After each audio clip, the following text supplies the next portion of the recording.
my background covering like convenience store robberies up in Spokane, like being the 2 p.m. to 11 p.m. reporter in Spokane, and you've got to write a 5-inch story about a freeway crash that killed 2 people. It's like you just learn how to like quickly convey information. So when you go into a test, hear opening statements, you can come out and say, here's what happened in opening statements. The prosecutor's first words before he got before the jury were "dance bitch," and just go into kind of a chronology of what he said, whereas other people might come out and say, and this is what I noticed on the first day, that so many of the hip hop blogs, their biggest headline from the first day of opening statements was that Tory's lawyer had said something about Meghann, like also sleeping with DaBaby or something. Mm-hmm. And as somebody who was sitting in court, like listening to the opening statements, it was such a small moment in his opening. And the way he said it, he was kind of like, yeah, and she'd done this before with DaBaby. He kind of like just read and was like, whoa, wait, go back to what you were saying about the victim's sex life, like that you wanted the jury to know that in your opening statement. As somebody who watched a lot of trials, I was just like, I don't think this is going to play very well for this jury, And it was just kind of strange to see like the Instagram comment or the internet-driven defense kind of play out in a courtroom and how much it did not play well with the jury. Right. Because, like, I mean, as somebody who even on a lot of days would be doing like real-time reactions to what had happened throughout like the earlier part of the day on trial and everything like that. And I have some degree of guilt about having sort of been duped by certain storylines that were being put out there. And I never really wavered on my belief that the most likely scenario was that Tory Lanez shot her in the foot. But there was definitely moments where, certain narratives were kind of being pushed by his team or the media that kind of had me saying things that gave a little bit too much credence to certain things that now to me seem like blatant disinformation that, to be honest, he pretty much like masterfully deployed, even though he didn't ultimately prevail. I don't think I've ever seen anyone do a better job of creating just like a cloud of mystery around a situation by putting out so many different narratives, right? Yeah, it was interesting to me how focused he was on that. And like even right now, the statement that he just put out on his Instagram page is so obviously a reaction to that New York Post or New York Daily News, I think it was the New York Post, had an anonymous source saying that, he's scared to death and he's afraid for his life in prison. So the voicemail that he just put out from prison was obviously to refute that, just to show that he's and they a good created spirit. Sort of like an animated phone graphic to use with it, like the way that they do the lyric visualizers for when artists put out songs and stuff. And it's just like he's shown a dedication to trying to craft the public narrative that you very rarely see, where a lot of times when people get into these situations, they just go quiet and they let their legal team handle it, and they'll do interviews, but they won't say anything about it. I mean, he was putting out coded messages to the fans, even in his music videos and stuff. It's really stuff that you've never seen before. Totally. And that was just the focus on that, and I almost wonder, there's such a disconnect between what he was doing and what was actually going to happen in the courtroom, because it seems like anybody who was like familiar with trials and how things worked, it didn't look good for him already. And then all this public relations and internet stuff, it's like it's not going to come into the courtroom.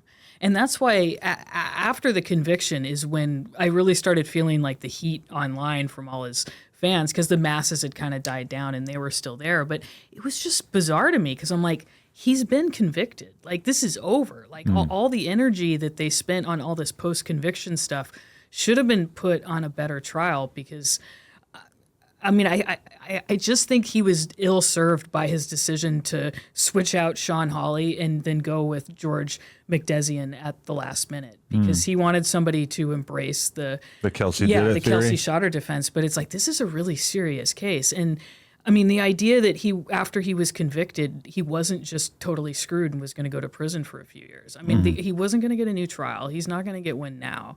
You just wonder about, how prepared was he for it, and how clueless are these people about the justice system? It's kind of weird. Yeah, and I mean, recently I seen it in the news, I don't know how verified this information was, but the idea that he basically could have pled out to like, what was it, a year or 2 years? I did. Vlad's source said 4 years, and then I heard from Alex Bott, the prosecutor, said he was pretty sure that they didn't offer a plea on it, but that also he wasn't the prosecutor on it from the very beginning. So I haven't gotten a confirmation on whether there was any kind of plea from Kathy Ta. But then I've also heard from a credible source that it was 3 years, that he was offered 3 years, and the idea that he wasn't offered any kind of plea deal, I think, is hard to believe. But, you know, I can see, I mean, the idea of going to prison for 3 years doesn't sound very fun either, but it's just the circumstances that he was facing and then what he's facing now. And then I'm not sure how much of it is puffery and how much of it is just, do they not understand the system? But I saw a TMZ article that said, you know, his lawyers are working round the clock to try to get him out or try to do an appellate motion over his bail pending appeal. And it's like, okay, I mean, in the end, TMZ is just kind of appealing to the dumbest people out there. But like, working round the clock, what are they doing? He's kind of screwed. They're losing sleep. Like, you want us to believe that they're just not sleeping because they're working so hard. So what are they doing? It's like, so if they're working around the clock, and that article published 2 days ago, we should definitely be seeing something filed right now. It's just TMZ blowing smoke. But, right. Like, yes. Earlier today, I was doing the podcast with my two co-hosts, Brig Baby and Desto Dub, and you know, they're not super media obsessed types of guys, so they're probably like, most of their assumptions about the Tory Lanez case are just kind of casual conversations, or they've seen a few videos, and they probably haven't even thought about the shit in a few months.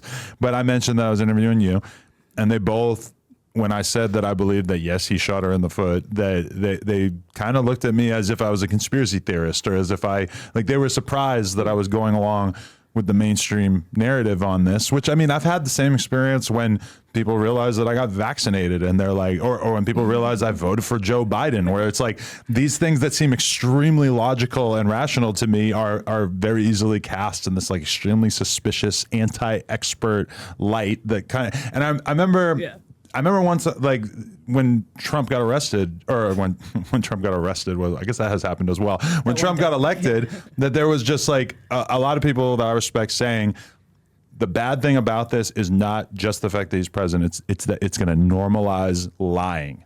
Yeah. And with Tory Lanez, I feel like I've seen that better than in a different part of society than I've probably ever seen it anywhere else. That, like, you know, the conspiracy mindset has certainly been advanced in hip hop a lot by this whole thing. We just hit 600,000 subscribers on the Clips channel right here. We're trying to get to 700, so you know what to do. Smack that red button and subscribe.